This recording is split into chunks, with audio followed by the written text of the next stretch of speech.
بسم اللہ الرحمن الرحیم۔ السلام علیکم ورحمۃ اللہ وبرکاتہ۔ حکیم حافظ ذوالفقار احمد چوہان آپ سے مخاطب ہے۔ اللہ رب العزت کا یہ ارشاد ہے، کلوا واشربوا ولا تسرفوا، کھاؤ پیو مگر اسراف نہ کرو۔ آج ہم جس چیز کے متعلق آپ سے بات کرنے والے ہیں وہ ہے سردیوں کا ایک تحفہ، سردیوں کا مغز مرکب، جس میں ہم نے مختلف چیزیں استعمال کرنی ہے تاکہ ہم اس خشک اور سرد موسم سے ہم اپنے آپ کو اور اپنے بچوں کو محفوظ رکھ سکیں۔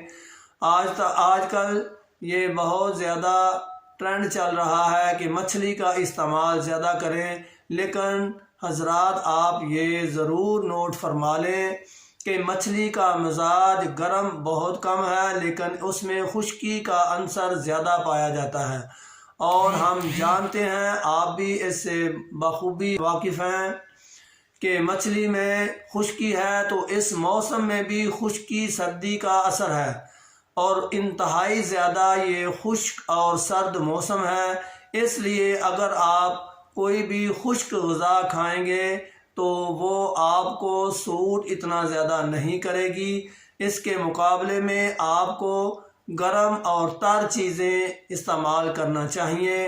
وہ ہم آپ کو بتائیں گے کہ کن چیزوں کا مرکب آپ استعمال کریں۔ تو میں آپ سے یہ بات شیئر کرنے لگا ہوں کہ آپ مغز بادام، مغز اخروٹ، مغز پستہ، مغز چلغوزہ، مغز فندق، تل سفید، مغز تربوز، مغز خیارین، مغز خربوزہ، یہ مغزیات آپ استعمال کریں، اور اس میں سونف یہ بھی اس میں استعمال کر لیں، اور ان میں شکر ڈال لیں یا پھر ان کو باریک کر کے پیس کر کے پاؤڈر بنا کر اس میں شہد جو ہے وہ استعمال کر لیں، جتنا ان کا وزن بنے۔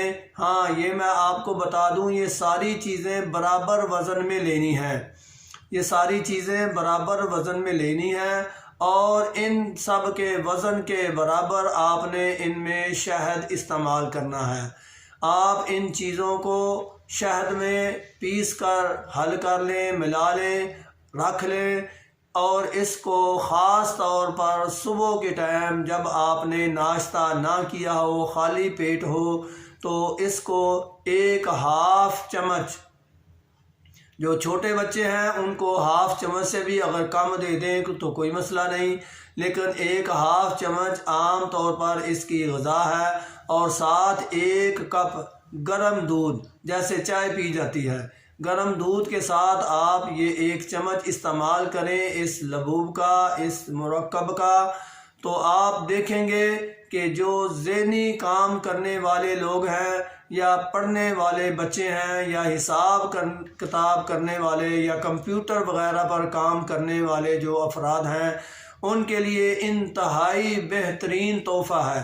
آپ اس کو ضرور بنائیں، استعمال کریں، سردیوں کا بہترین تحفہ ہے۔ اس کو نوٹ کر محفوظ کر لیں، دوسروں کو بھی مشورہ دیں۔ اگر آپ کو ہماری یہ کاوش اچھی لگی تو ہمارا چینل ضرور سبسکرائب کریں۔ وما علینا الا البلاغ۔ السلام علیکم ورحمۃ اللہ وبرکاتہ۔